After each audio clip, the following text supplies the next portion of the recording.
This is how you fast travel in Lego Fortnite. Now, first thing you need to do is find a cave that has a little bit of granite in front of it, but most caves are going to have this trick that you guys could do this on. So what we're going to do is actually use caves to travel. So I'm at a cave that is relatively close to my home base right now, and you guys could see that on this map here, but I'm going to show you how you could use this cave to move yourself onto different parts of the map and then fast travel through these caves into different areas. So we're going to use this cave to fast travel in the game. So first, I'm going to break down that rock that's out in front of this cave and place down a map marker. Now for myself, I'm going to label this green number 1 because I'm in the grasslands and that's the cave that I'm using.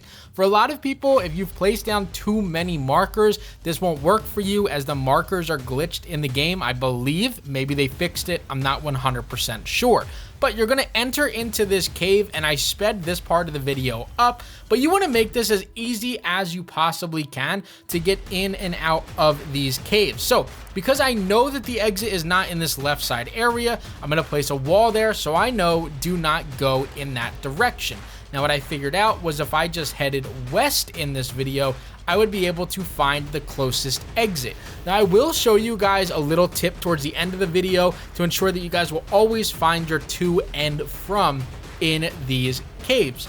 Now once you get out of that cave in a completely different exit than what you guys originally entered in, you're going to find another rock, break it, and now you're going to place down your second marker that is going to say 1, because we are going to attach these two caves together, because now we know if we enter this one or the previous one that we will always remain or go into one of these two directions here, and we no longer need to run or use our grapplers to get there. Now don't click off the video yet. We have a few more really important tips to break down in this video. The next most important part about this is that not every single cave is going to have another exit, meaning that some of these only exist as one small area for you to loot and don't have an exit for you to go through and to fast travel. Now unfortunately, that's something that you kind of have to discover after going into these caves, and again, I will go over a tip to help you guys get in and out a little bit easier.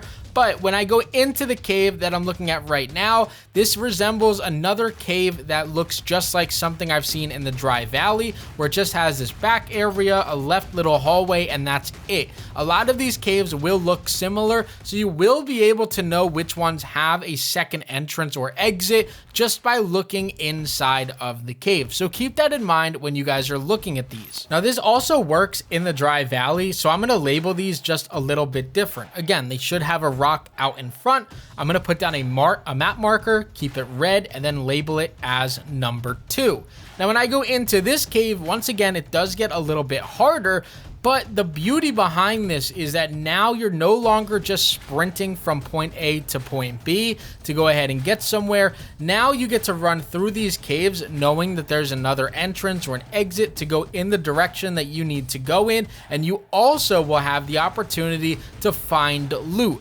Now again, this video is sped up in this area here, and you'll find that I'm finding some blast core or bright core or ruby and different items like that, all while just moving in a certain direction or area to try to get in and out of that cave. So if you guys are just looking to travel around while being able to loot and really make your game as efficient as possible, finding stuff like this inside of the snow biome and the Dry Valley is really important when it comes to finding great loot while also traveling in different directions. Now once you find that exit, you're going to do the exact same thing that we did prior, where we're going to place down our map marker thanks to the rocks being right outside of these cave entrances, and we're now going to label it 2.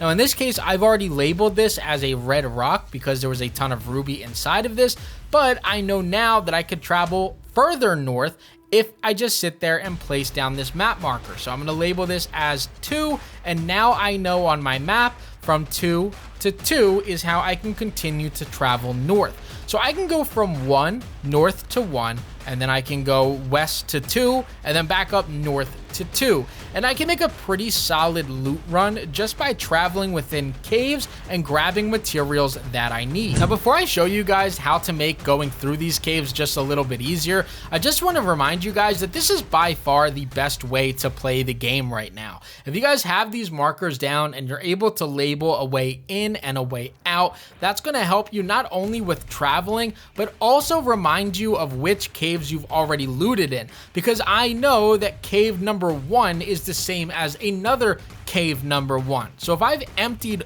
one out, I know I no longer need to go into either one of those entrances, and I won't find myself exploring the same caves over and over again.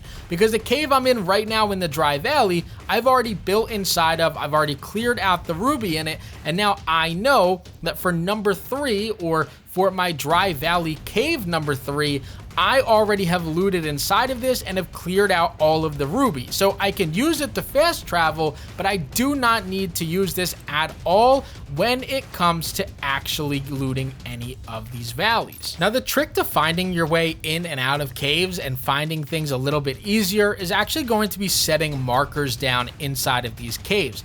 Now, it's not as easy as I'm just going to put down a campfire or a torch somewhere. What you guys want to do is a step further, which is much easier, and that's going to be placing these campfires on the right side of the wall as you guys are traveling. Now, the reason why you're going to do this is as a marker to yourself. You know that if these campfires are on your right side, you're going further into the cave. If they're on your left side, you know exactly how to get out of the cave because they lead directly to the exit. Now, I'm placing down way too many. However, no matter what cave you're in, they will have wood coming off of the floor, but they'll also have it coming off of the walls and the ceiling. So you can continue to find yourself more wood as you guys are going throughout these caves, like I said, on the floor, on the wall, etc., and continue to place down these campfires. You guys can also do this with vines and just throw them, or throw your torches on the sides as well, and that will work. But this just makes things so much smoother when it comes to looting around the cave and knowing your way in and out of that cave, simply by remembering that going in is on your right and going out is on your left. And just to show you guys that this works really well, in that first second of this clip, you guys saw that I saw an entrance or an exit to this cave. Now, if I want to go back out the other way, all I have to do is run out of here and make sure that the campfires are located on my left side. If they are, that means that I am good to go and I can continue to run out of this cave. If they're on my right side, like you guys see, then I'm going to be going further into the cave, which is not something that I want to do. So I have a new entrance here, or a new exit, that I could go ahead and use and place a marker out of. However, to make sure that things are a little bit easier for me, I could place down those campfires on my right side to ensure I know my way in and out of this cave much easier, and I won't find myself getting lost. Now, one thing I have to let you guys know of is if you guys are using fast travel when it comes to using an airship or a monorail and things like that, that is obviously a way that you can mess things up just a little bit, because now your airship is going to be out of a different cave entrance than what you originally dropped it or parked it at. So keep that in mind when doing this. I just recommend doing the grapple glitch out in the wild while you guys are traveling. Makes the game a little bit more fun, and you don't have to worry about bugs and glitches as much. But I hope that you guys enjoyed this video. I upload daily tips and tricks to help you guys get better at this game. So if you're not subscribed already, make sure you guys hit that sub button before the video ends.